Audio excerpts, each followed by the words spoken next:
It appears that we're getting an update on the Georgia recount. Let's listen in live to Brad Raffensperger.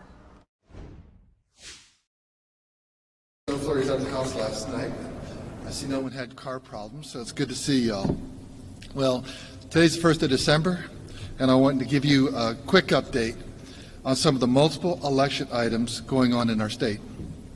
First, the special election runoffs are underway today. We've had no real issues so far. One touchscreen had to be rebooted at the start of the morning in DeKalb County, but that's running fine now. There will be two separate election night reporting pages that will be up today. One for the congressional 5th District race and the other for the State Senate 39 Special Democrat primary and the Western District DA's race. So we look forward to a smooth election day today. On the recount, we are approaching 50 counties being completed so far.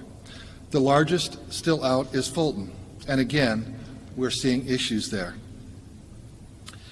I read their statement of the issue of why they are rescanning 300,000 plus ballots that they have already scanned for the recount, and they could not recover the data for that. They put out a statement that only told part of the story. It's somewhat typical for what we're seeing from Fulton County both recently and really for the last 15 to 25 years. The real issue is a Fulton County employee made several compounding errors. The biggest was, instead of following the procedures that my office and the vendor laid out, Fulton County once again cut corners. The biggest one being he backed up the election project on the server itself instead of on an external backup. Because of that decision, they lost the ability to upload hundreds of thousands of scanned ballots. Processes and procedures exist for a reason. The reason is to take into account the unexpected. Then there are decisions that continue to be concerning. Fulton County knocked off work at 4:45 on Sunday and 5 o'clock yesterday. Announced they will scan from 7 a.m. to 11 p.m. today. As of an hour ago, Fulton County only had 8 of the 17 high-speed scanners going because of staffing shortages, as I understand it. They can still make it by our midnight Wednesday deadline, but they seem to want to make it a dramatic finish. And I think us in our office, and I think really the rest of the state, is getting a little tired of always having to wait on Fulton County and having to put up with their dysfunction. The rest of the counties continue to make good progress, and that's good news. For the next big election, January 5th, we will continue to safeguard our voters and the integrity of the election. I still firmly believe that it violates the United States Constitution to vote for anyone to vote in one election, in the general election, for a senator that will be seated in January, and then come to Georgia and vote for another senator that will also be seated in January. My office is exploring ways to stop that from happening. It may require an outside lawsuit, which we would support. We will continue to look for third-party groups and individuals trying to game our system. Some have said this is voter suppression. It isn't. Since the announcement of our investigation yesterday, we have had additional information coming in regarding the tactics from these groups, including the New Georgia Project, sending 5 voter registrations to the same dead person, and sending applications to ineligible voters. If these third-party groups are going to get involved in our elections, they need to do it responsibly. My office is focused on voter protection. Every illegal vote will dilute the illegal votes of Georgia citizens that follow the law and are simply expressing the vote they want to cast. Illegal voting is wrong, and it is a felony. Your vote matters. Elections matter. Thank you.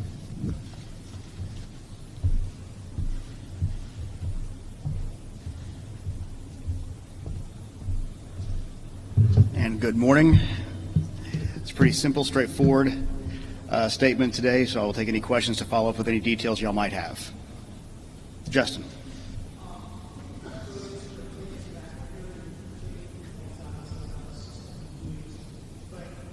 Having a hard time hearing, I apologize. I just want you to talk a little bit about the work Georgia has done in the past year or two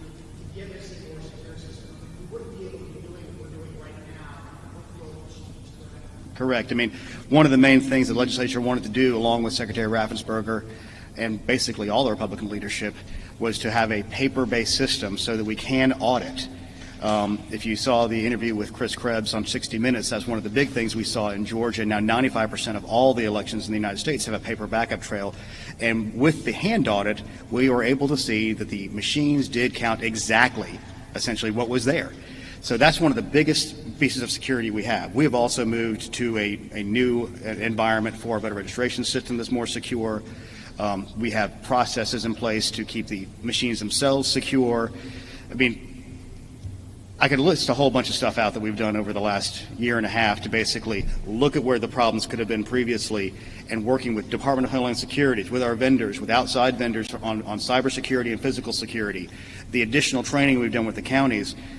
As I said before, this is the most secure election we've seen in Georgia in our history, mainly because we're back to paper with a better, more accurate way to count these things. So the state has spent a lot of time, effort, and money, and invested a lot of time, effort, and money to make this a secure election, and to continually have it questioned in a way that is non-specific. As I said yesterday, we have a specific investigation going on in Gwinnett County because we had an elections board member say, I think that there are fewer envelopes than there are ballots. So that is a specific thing we can investigate. But a generalized, we don't like the outcome, therefore you should investigate, is not. What are you looking for? They'll start throwing, if you investigate one thing, as an example, we did the hand audit after people said the machines flipped the votes. And they said, okay, well now the goalposts continue to move. And at some point, you have to say, look, the election was the election, the outcome is the outcome. We will continue to investigate every single allegation that we get that's credible. We have 250 investigations open right now. But we anticipate that we have not seen widespread issues yet, but that's not to say there couldn't be, because with a small margin. But the problem is every year, it has ever been thus in every election in the United States. It's a question of finding those illegal votes, and hopefully weeding them out beforehand and doing the best you can on that. But you have human beings in 159 counties, and having the decentralized election system designed the way it is also a security measure, because there's not one thing to hit. So, and does it provide for problems because you have a more diffused amount of people with different levels of sophistication? Yes.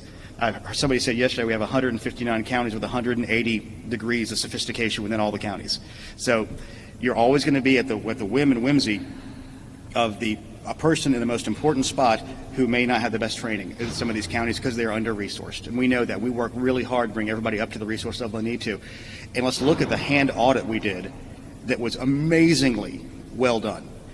On the amount of ballots cast, they were off by 0.1053%. And on the margin, they were off by 0.0099%. That was executed not by the state. That was executed by the 159 counties.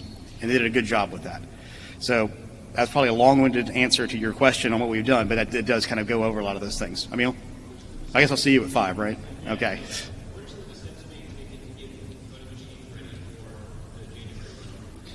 LNA is going to be beginning in many of the counties. They've already begun. LNA is logic and accuracy testing, because you have to take the election project that was on both the touch screens and on the polling place scanners and replace them with the new projects for January 5th.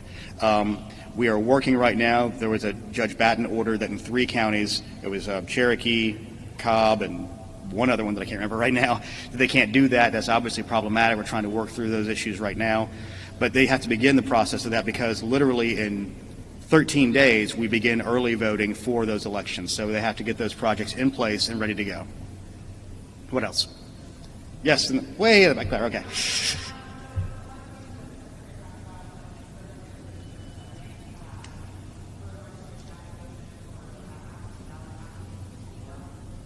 And dead people, yeah.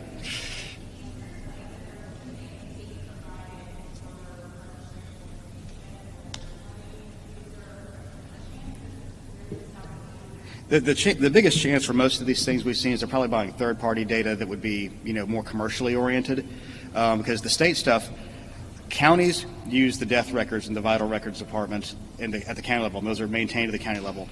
The issue you have occasionally is if somebody dies out of state, sometimes that doesn't get there. But we also have cases we've seen so far where people haven't lived at a address since 1994, and the likelihood of that being in our system still is lower. But it goes back to the fact that list maintenance is not allowed during the 90-day window before an election. And given the fact that we are a mobile society and a higher tech society now, I think we need to take the possibility of the 90-day window being a little antiquated in terms of trying to keep your list maintenance up and proper. Because of the mobility we're discussing, we have higher tech tools that can allow for some of those things to be done, and people need to not believe everything they read, that everybody's going to be purged all the time. 11% of people move a year. They can move within the state, they can move outside the state, and that's standard. It's going to always be a churn. And that's why we see, even in our inactive voter list right now, I think it's close to 400,000 people who every indication is they are no longer there.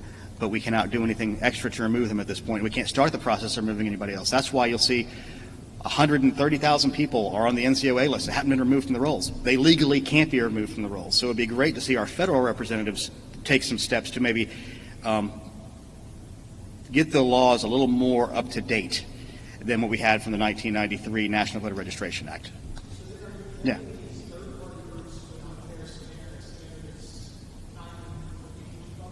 No, we could keep up with it. We're not legally allowed to. But what I'm saying is that they're using third-party data that it's obvious as people aren't there, and it opens up the ability to have potential fraud out of that. All we're saying is they need to act responsibly. They need to do their own vetting of what they're mailing and everything. Everything we do has to be done specifically under the law. So like when somebody registers, we produce the voter registration cards and they go out. And then if somebody gets a return mail, we produce the cards that go out to say, here's your first notification that you're getting put inactive unless you respond to this. Everything we have is triggered by law. They are a third-party group. They have every right under the First Amendment to attempt to register people to vote and do this, but they still need to act responsibly because through many of their actions they cause confusion, they create people who question the outcomes of elections. There's need to be more responsible. I mean, in 2014 they did similar things where they were registering people. We have people coming in right now who are being responsible. There's one group that's trying to register people who are just turning 18. We have another group, but we get a lot of duplicate registrations because here's one of the things, a little hidden secret. Essentially 90% of all eligible voters in this state, people who are eligible to register, are already registered. So the slice of people that can be registered now is very, very tiny. And it continues to grow with people turning 17 to 18. That's the biggest single factor that's going to add people to the rolls more than likely.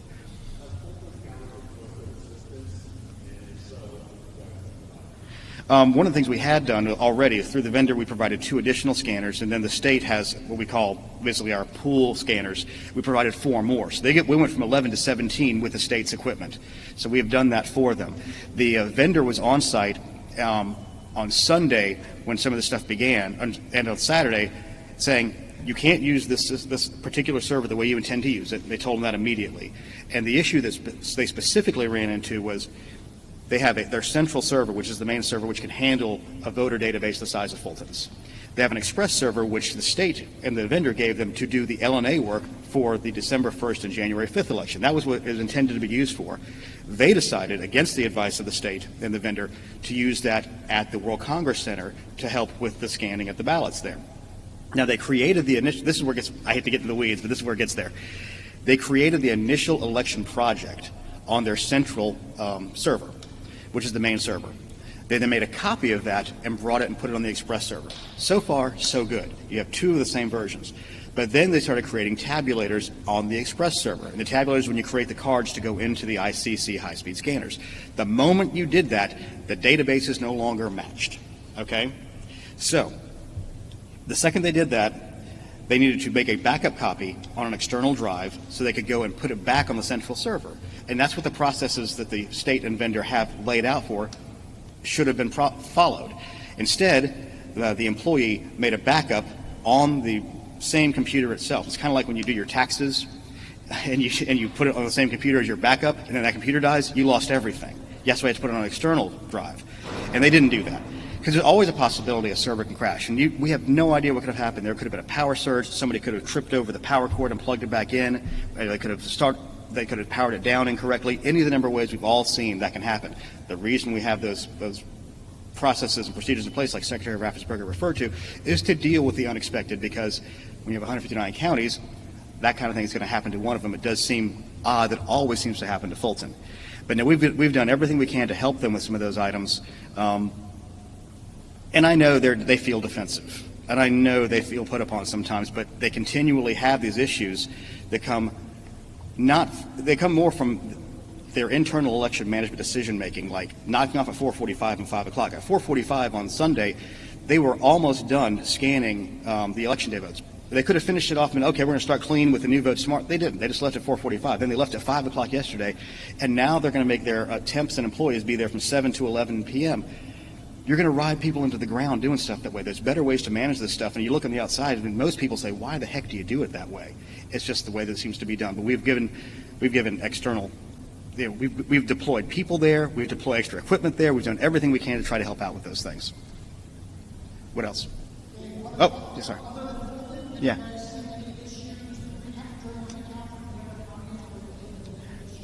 Nothing with the Dominion machines. There's one issue in DeKalb, but I haven't seen it resolved yet. They had a batch of ballots they need to get adjudicated, and they were hung up on one. And they were having a new engineer come in and put eyes on it. The last I heard about that was about 7 o'clock yesterday, and I haven't heard about it this morning, but I'll follow up and find out where they're at with that. That's the only other thing that I've heard.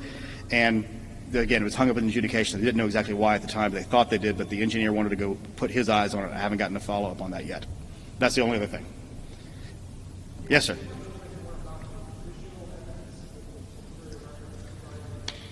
I can't because I don't know about it yet. I heard about it the first time when y'all heard about it just a minute ago. Cobb was completed with the physical scanning, and Gwinnett was planning on getting done before lunch today. I think they're down to like 40,000 ballots or so. Yes. It depends.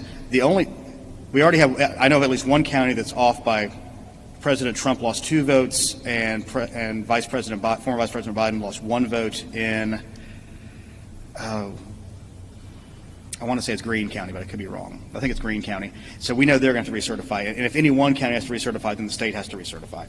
So the plan is have anybody who does need to recertify to do that on Thursday and or Friday, and then the state will probably recertify by Friday afternoon with those changes. Yeah. Well, we thought about doing it today, but as the Secretary of Revenue pointed out, we're going to have 2 election ENR reports up today. A third one might kind of add to the confusion, so we'll probably do it tomorrow as we know all the. Some of you are going to see a 2-minute commercial break ahead of the top of the hour, 10 o'clock here on the East Coast. We're going to continue to listen in Georgia, but we're getting pretty close to a congressional hearing here on NewsNOW from Fox. The Senate hearing on the CARES Act, Senate Banking, Housing, and Urban Development Committee on the quarterly CARES Act report to Congress with Secretary Steve Mnuchin and Fed Chairman Jerome Powell. That's just moments away here on NewsNOW from Fox. Frankly, I did not do the math this morning before this one. I saw on the absentee ballot portal it was up by another 8,000 or 9,000. So that's the biggest bucket right now that's coming in. Otherwise, we have stuff on ENR, and there's about 40,000 on the what do you call it, on the dashboard to allow for that. One other little technical thing for everybody to realize: all the counties that had runoff elections could not take their new registrations and put them into the ENET system yet, because they have actual elections that are live right now. So after December 1, you will probably see a big swath of new registrations, especially Fulton, DeKalb, and Clayton counties. They will be coming online after the elections close out today, so probably starting tomorrow and Thursday. All right, anything else? All right, thank you. Oh, sorry. That are what? No, because it's changing right now. It's approaching 50, and I kind of just looked at that and said, where are we at? And they said, well, we're about 50. So that's where we're at right now. Thanks, guys. Well, we have a few moments, everyone, ahead of our Senate hearing here. I'm going to say hello again really quickly from